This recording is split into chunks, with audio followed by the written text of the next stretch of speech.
Alors bonjour à tous. Pour poursuivre ce webinaire, je suis en compagnie de Yannick Lopez, directeur des gestions taux et crédits chez OFIAM. Bonjour Yannick. Bonjour.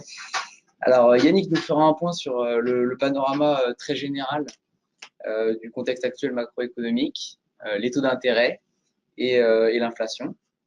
Ceci sera illustré par des tendances actuelles et les risques identifiés sur les marchés.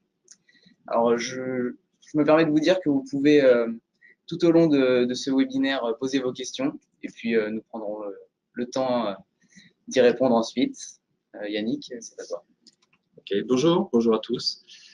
Alors oui, la thématique est assez riche, donc on va quand même pas forcément rentrer énormément dans les détails, on va plutôt survoler et on va notamment commencer déjà par planter un peu le décor et voir un peu où est-ce qu'on en est dans ce cycle économique et notamment en termes de croissance.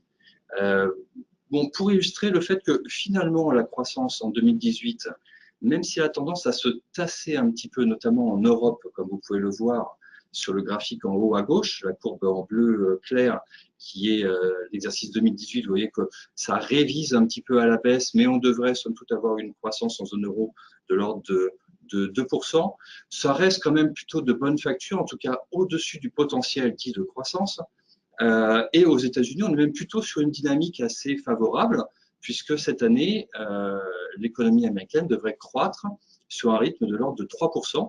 Et au niveau mondial, l'OCDE nous prédit une croissance de l'ordre de 3,7% cette année et 3,7% également l'année prochaine. Donc on a un contexte macroéconomique qui, malgré tout, reste relativement porteur.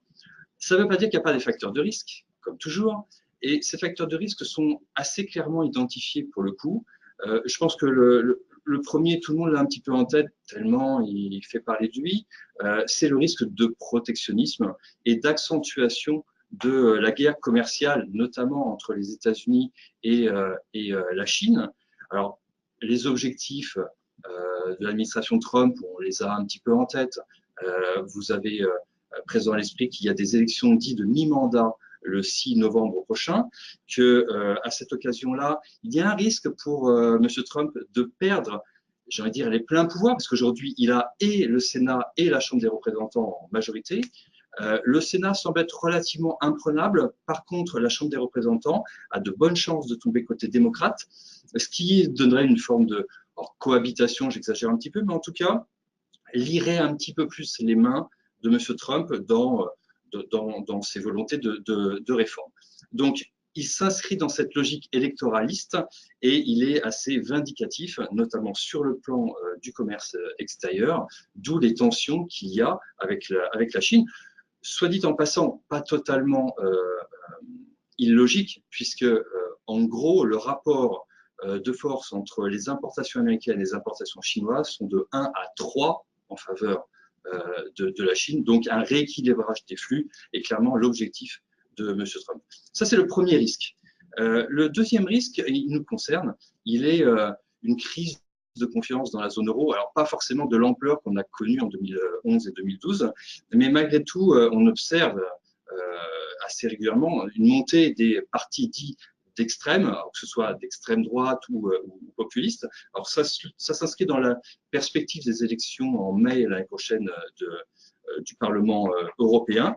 Et en tout cas, on a un très bon exemple de l'instabilité que cela peut créer au niveau des marchés financiers, notamment des marchés de taux, c'est l'Italie, puisque la coalition actuellement en place, donc, qui réunit et l'extrême droite, la Ligue, et le 5 étoiles, qui était historiquement plutôt un parti d'extrême gauche, mais qui est redevenu un petit peu centriste, en tout cas assez populiste, ce gouvernement-là, actuellement en place, a un programme assez dispendieux qui potentiellement pourrait faire monter assez fortement le déficit dans un pays où déjà la croissance n'est pas très florissante et surtout la dette est énorme puisque 130% du PIB. Et donc on voit sur le graphique en haut à droite l'impact très clair que ça peut avoir sur les taux d'intérêt, une crise de confiance. Vous avez le taux à 10 ans italien qui, entre mai et aujourd'hui, ou tout du moins entre mai et au pic du stress, a quasiment doublé, passant de moins de 2% à plus de 3%. Donc ça, c'est un risque. Après, il y a un autre risque qui viendrait plutôt des marchés émergents. Alors, les pays émergents ont des histoires un peu spécifiques, c'est assez difficile de faire un amalgame, mais en tout cas, certains pays, et notamment, par exemple, le Brésil, la Turquie ou l'Argentine, donc quand même pays de premier plan, font face à des situations politiques assez spécifiques, et surtout, certains de ces pays, notamment la Turquie, également l'Argentine, peuvent souffrir d'une remontée des taux d'intérêt américains, parce que ce sont des pays qui se sont endettés assez massivement, en fait, justement en dollars et en taux américains pour profiter de taux de financement plus bas. Le problème, c'est quand le dollar monte face à sa devise et quand les taux d'intérêt montent, eh ben, l'ardoise est lourde, il faut la rembourser et ça déséquilibre en fait la balance budgétaire. Et on voit du coup l'impact sur le graphique à gauche en haut, un impact vraiment majeur sur les devises. Je n'ai pas mis la devise argentine qui perd sur les 2 dernières années plus de 50%, mais la livre turque, par exemple, perd 40%. Donc, vous voyez que ça peut vraiment générer une instabilité assez forte. Donc, c'est un risque identifié. Après, peut-être un dernier risque, mais peut-être le moindre serait une volatilité due au changement de politique monétaire, la Réserve fédérale, la BCE, mais leur communication est quand même plutôt bien huilée depuis maintenant quelques années et c'est sans doute c'est un risque identifié, mais probablement pas le plus majeur. Alors, on s'attarde un petit peu quand même sur les taux américains, parce que ça reste un marché, de par sa taille, leader, bien sûr, donc c'est évident. Et puis en plus, c'est très intéressant parce que la Banque centrale américaine, la Réserve fédérale, a été clairement précurseur dans une politique ultra accommodante pour sortir l'économie de la crise à partir de 2008. Et d'une certaine manière, c'est assez intéressant de voir maintenant qu'elle est engagée dans un processus de retrait, de voir comment elle s'y prend, comment ça se passe sur les taux d'intérêt, parce que quelque part, c'est un petit peu probablement ce qui nous attend chez nous en Europe dans les semestres qui viennent. Alors, aux États-Unis, on est dans un processus déjà de hausse des taux d'intérêt. Depuis décembre 2015, la Banque centrale américaine resserre ses taux d'intérêt. À l'heure où on se parle, elle se réunit. Donc, selon toute vraisemblance, sauf cataclysme, elle va augmenter ses taux d'intérêt tout à l'heure de 25 points de base de plus. C'est intégré par le marché. On le voit dans la courbe bleu foncé graphique de gauche que le marché anticipe 2 hausses entre aujourd'hui et la fin d'année, inclus aujourd'hui. Donc, 25 centimes aujourd'hui, 25 centimes en décembre. Ça, c'est inclus. Par contre, ce qui est un petit peu nouveau, c'est la courbe juste au-dessus en bleu clair, c'est que pour l'année prochaine, le marché était un peu plus prudent et ne voyait pas forcément autant de hausses que la Réserve fédérale ne communiquait. Et on voit que, parce que l'économie est plutôt florissante aux États-Unis, le marché commence à remettre un petit peu de hausse des taux. Et vous voyez la courbe en bleu qui remonte un petit peu significativement. Donc, ça veut dire que le marché anticipe davantage de hausse des taux l'année prochaine, en l'occurrence 2 de plus. Et ça se traduit, graphique de droite, mécaniquement sur les taux plus longs. Vous voyez la courbe en bleu foncé, qui est le taux à 10 ans américain, qui a franchi assez facilement la barre des 3%. On était il y a 2 semaines et demie à 2,8%. Et là, à l'heure où on se parle, on est à presque 3,10%. Donc, plus d'anticipation de hausse des taux de la Banque centrale, et impact évidemment sur les taux longs américains.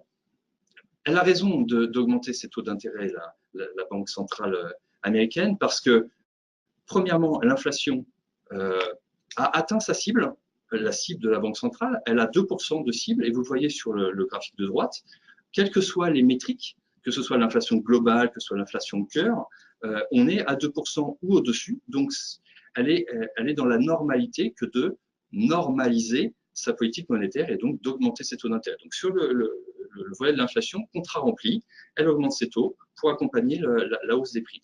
Mais également parce que, comme j'ai dit, l'économie est plutôt florissante, donc le taux de chômage baisse. Et si vous regardez le graphique à gauche, intéressons-nous sur la courbe bleu foncé, c'est l'échelle de droite, attention, échelle inversée. C'est le taux de chômage. Ce n'est pas vraiment le taux de chômage au sens vraiment les chômeurs, mais c'est le taux dit de sous-emploi, c'est-à-dire les gens qui cherchent du travail ou les gens qui n'en cherchent plus parce qu'ils sont découragés mais qui aimeraient bien avoir un job, voire les gens qui ont un job mais un job à temps partiel, ils aimeraient bien en avoir plus. Donc c'est ce qu'on appelle le taux de sous-emploi. Vous voyez qu'il a tendance à baisser, j'insiste, échelle inversée. Donc la courbe monte, mais ça veut dire que le taux de chômage, le taux de sous-emploi baisse. Vous voyez qu'il baisse continuellement et de manière très rapide. Et du coup, mécaniquement, qu'est-ce qu'on observe sur les salaires? Une tension sur les salaires. C'est assez logique, le rapport de force se rééquilibre puis bascule en faveur des salariés qui ont plus facilement la possibilité de négocier des hausses de salaire. Et donc, du coup, le risque pour la Banque centrale américaine, c'est de ne pas resserrer ou fermer le robinet de sa politique monétaire alors que l'économie est plutôt florissante et que les salaires augmentent. Parce que si les salaires augmentent, la consommation augmente. Si la consommation augmente, les prix augmentent et l'inflation accélère. Et là, du coup, la Banque centrale sera un petit peu en retard dans son cycle. Donc, elle a raison de normaliser sa politique monétaire. Évidemment, la question qui importe, c'est jusqu'où. Voilà. Et notamment, jusqu'où les taux longs vont monter. Je vous ai dit tout à l'heure qu'on était actuellement sur 3,10% sur le taux aux 10 ans. Jusqu'où il va monter.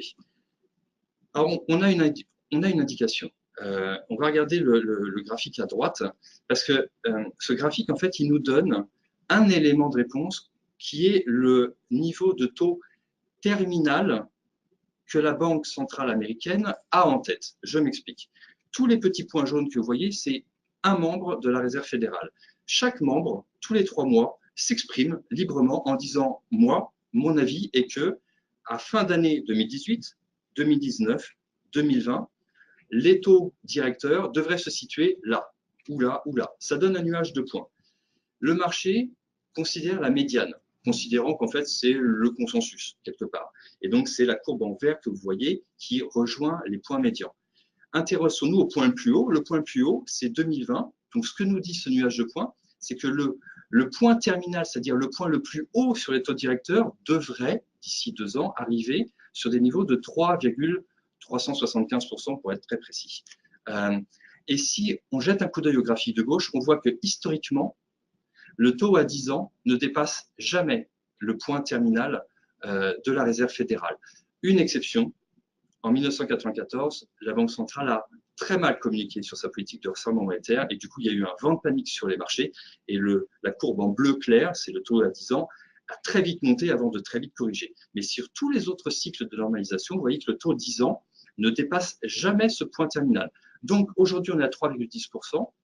Si le point médian de la Réserve fédérale dit vrai et que dans 2 ans, on se retrouve sur 3,35%, alors on est sur un niveau assez cohérent de taux 10 ans et on a assez peu de risques, a priori, de voir le taux 10 ans américain s'envoler très fortement à la hausse. D'accord, alors ça, c'est très clair sur les États-Unis, la situation, etc. Qu'en est-il chez nous en Europe? Donc, sommes-nous déjà dans cette phase de remontée des taux? Non, en Europe, on est un peu à la traîne. Et c'est pour ça, d'ailleurs, je vous disais tout à l'heure, c'est très intéressant de regarder ce que fait la politique monétaire américaine, parce que quelque part, c'est un peu précurseur de ce qui nous attend. Mais effectivement, nous, en Europe, on n'est malheureusement pas vraiment dans le même cycle. Ça va. La croissance est plutôt correcte, j'en ai parlé tout à l'heure en introduction, mais les taux d'intérêt ne sont pas sur la même dynamique. On voit par exemple le taux allemand à gauche, qui est à 0,53% actuellement.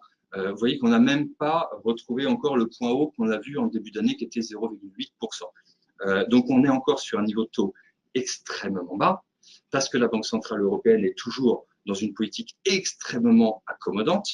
Et surtout, en plus, on voit que le taux allemand, c'est un peu le coffre-fort de la zone euro. Et dès que vous avez une poche de stress, une zone de tension, c'est un peu le réceptacle. Voilà, les investisseurs fuient les actifs risqués et se réfugient sur la dette allemande, qui est vraiment le coffre-fort des taux d'intérêt, et même de manière un peu générale. Et vous voyez, par exemple, j'ai mis en parallèle le taux italien à droite. Bon, on a eu cette tension que j'ai évoquée tout à l'heure sur les taux 10 ans italiens, forte tension sur les taux italiens, eh ben, forte détente du taux allemand.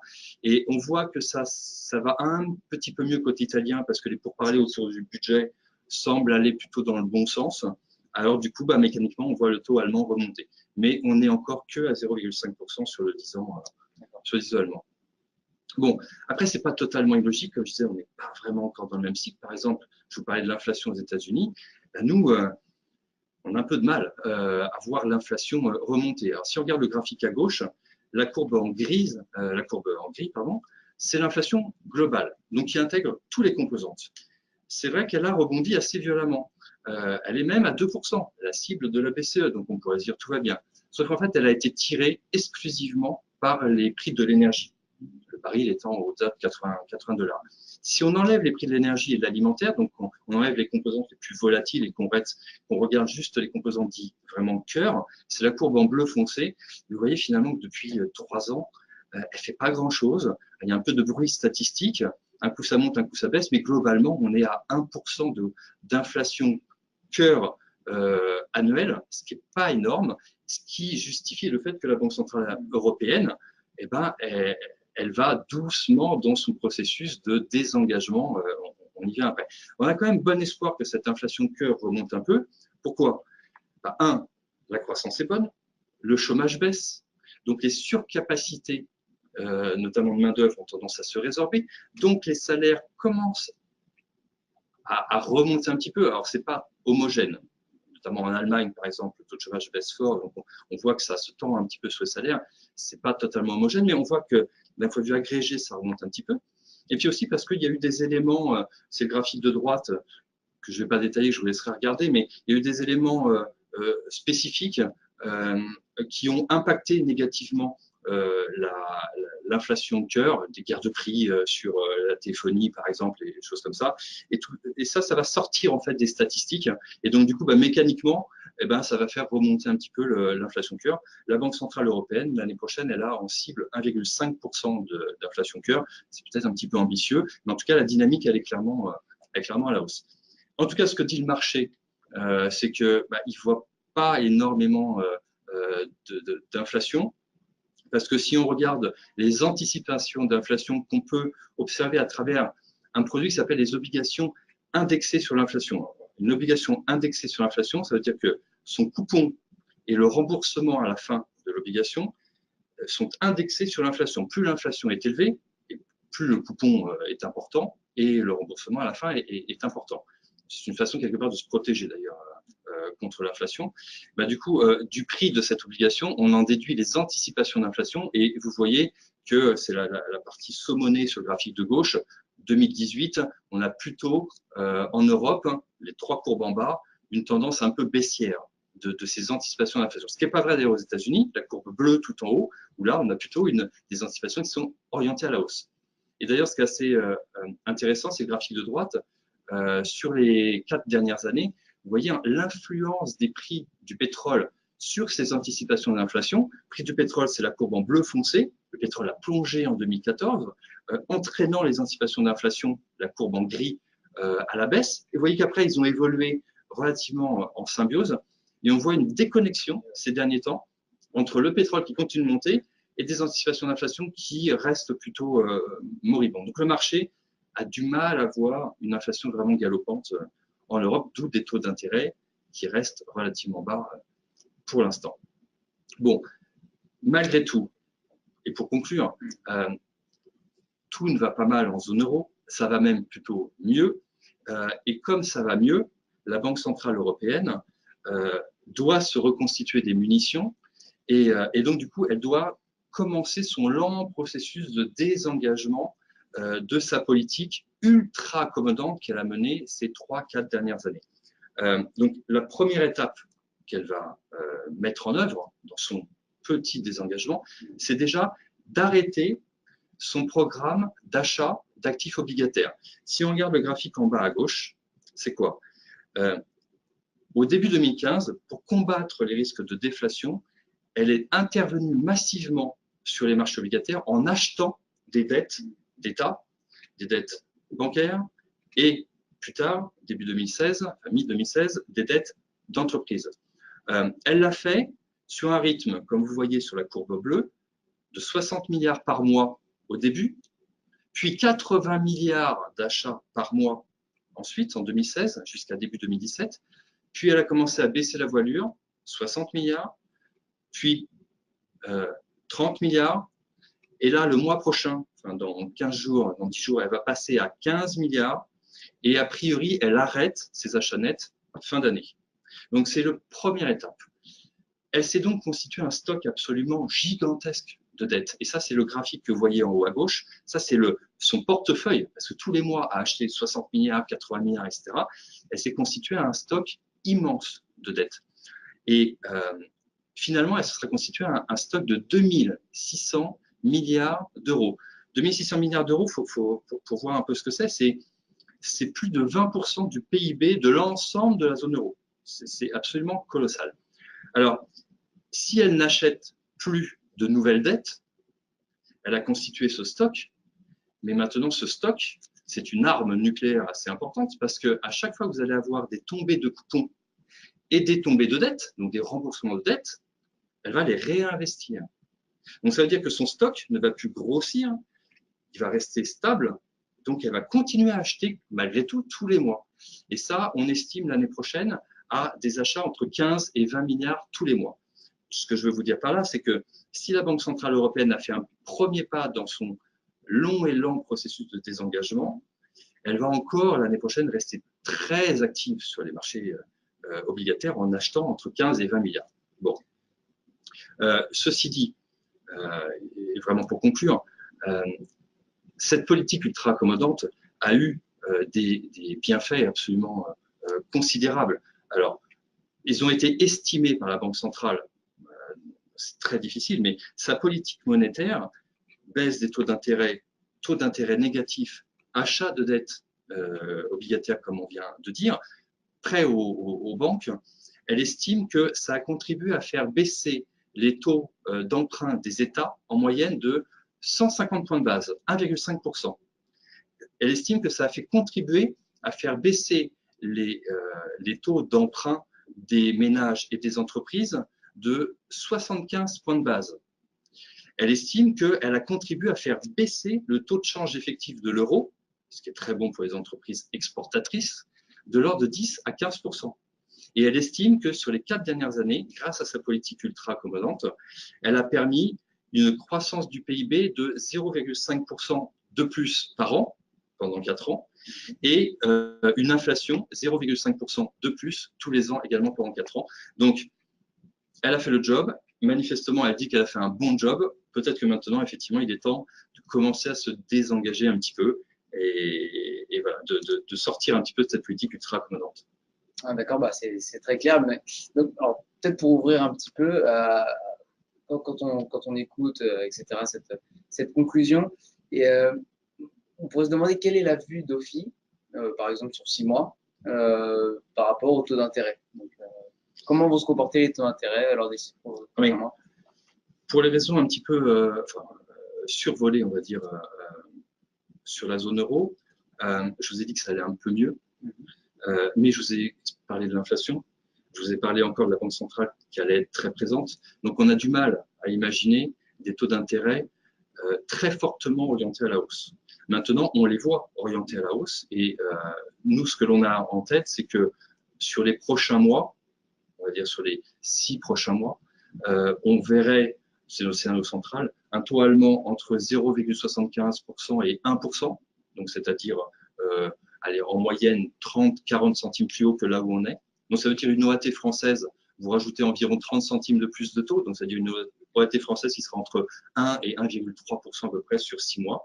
Et les taux américains, pareil pour les raisons que je vous ai dit tout à l'heure, on estime qu'on n'est pas loin du haut de cycle et donc on les voit plutôt végéter entre 3 et 3,5% selon les statistiques, selon les poches de risque.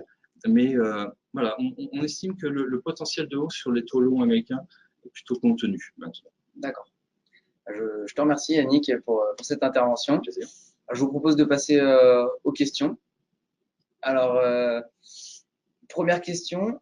Alors, quand penses-tu que la Banque centrale européenne fera son premier mouvement de hausse de taux?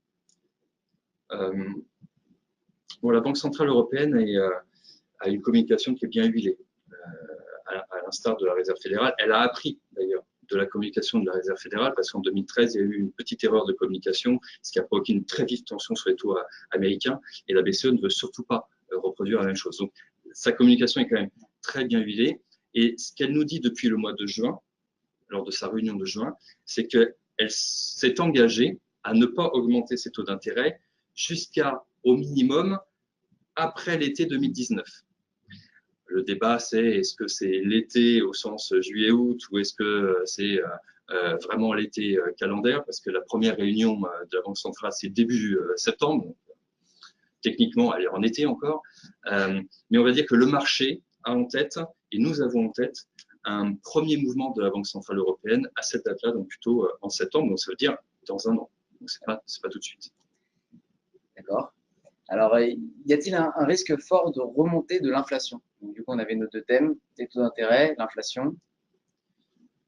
En Europe, Oui, euh, c'est assez difficile, compte tenu des éléments que l'on a, d'imaginer une inflation galopante, le mot est un peu fort, mais une inflation fortement orientée à la hausse. C'est assez compliqué. Les résistances à la hausse sur l'inflation sont quand même assez fortes. Malgré tout, il y a encore des surcapacités en termes de main-d'œuvre à résorber dans la zone euro.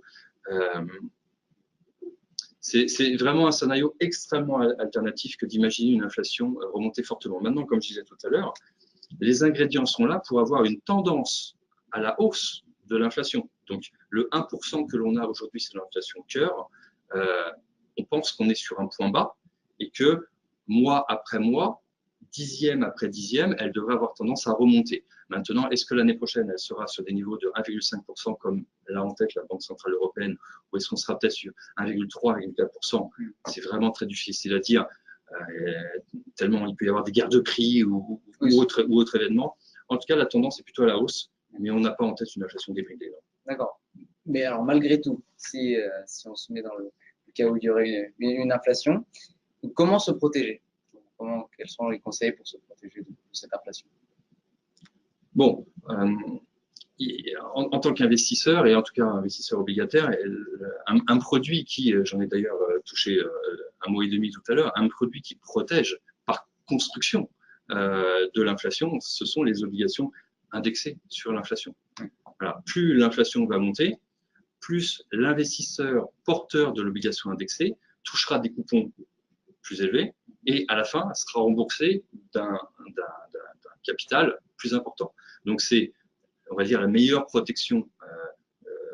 Si on va être acheteur d'obligations, c'est la meilleure protection parce qu'à l'inverse, être acheteur d'une obligation à taux fixe, si votre inflation est supérieure, accélère, quelque part votre capital s'érode parce que votre coupon est fixe et votre remboursement sera fixe.